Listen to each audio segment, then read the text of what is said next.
বন্ধুরা, আজ আমি তোমাদের কাছে নতুন একটা রেসিপি নিয়ে এসেছি। আজকে আমি পনির আর ডিম দিয়ে পরোটা বানিয়ে তোমাদেরকে দেখাবো।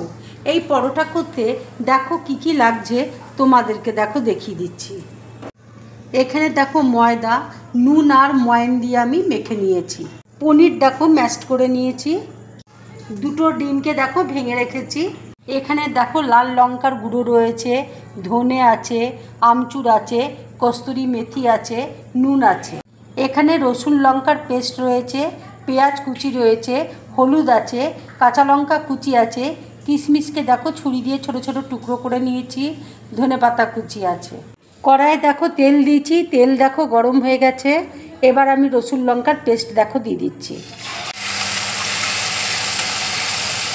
ধনে গুঁড়ো দেখো দিয়ে দিলাম, লঙ্কা গুঁড়ো দেখো দিয়ে দিচ্ছি। অল্প করে দেখো জল দিয়ে দিচ্ছি, নাহলে মশলাটা পুড়ে যাবে। এবার দেখো হলুদ দিয়ে দিচ্ছি। এবার আমি আন্দাজ মতো দেখো নুন দিয়ে দিচ্ছি।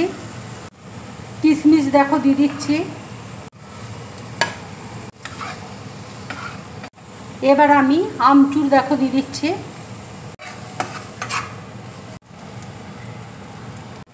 এবার দেখো পনিরটা আমি দিয়ে দিচ্ছি। এবার আমি কস্তুরি মেথি দেখো দিয়ে দিচ্ছি।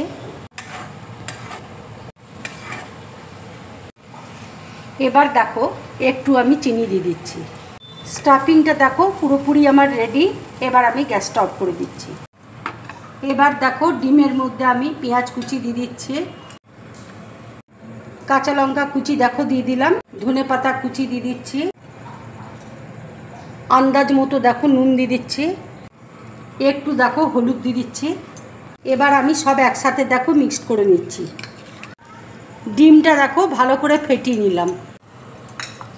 এবার দেখো আমি লেচি কেটে নিচ্ছি। ঠিক এত বড় সাইজের দেখো আমি লেচি কেটে নিচ্ছি। এবার দেখো আমি বেলে নিচ্ছি।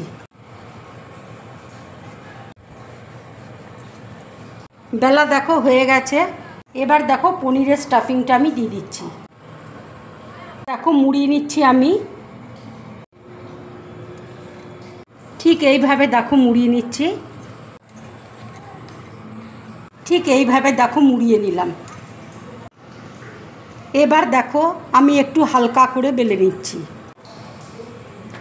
এবার দেখো ডিমের ব্যাটারে আমি দিয়ে দিচ্ছি। ফ্রাই প্যানে দেখো তেল দিয়েছি। এবার আমি পরোটাটা তেলের মধ্যে দিয়ে দিচ্ছি।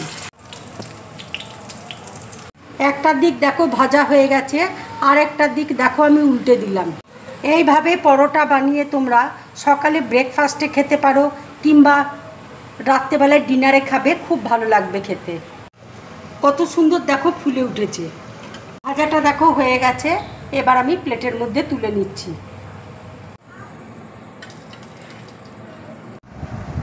বন্ধুরা, তোমরা এইভাবে পনির ডিম পরোটা বানিয়ে বাড়িতে খাবে। খেয়ে অবশ্যই কমেন্টস করে আমাকে জানাবে তোমাদের কেমন লাগলো। যদি আমার এই রেসিপিটা তোমাদের ভালো লাগে তাহলে লাইক করবে, শেয়ার করবে, আর ড্রিম ব্লগ চ্যানেলটাকে সাবস্ক্রাইব করবে। তোমরা বেশি করে কমেন্টস করবে, তাহলে আমার খুব ভালো লাগবে। নমস্কার।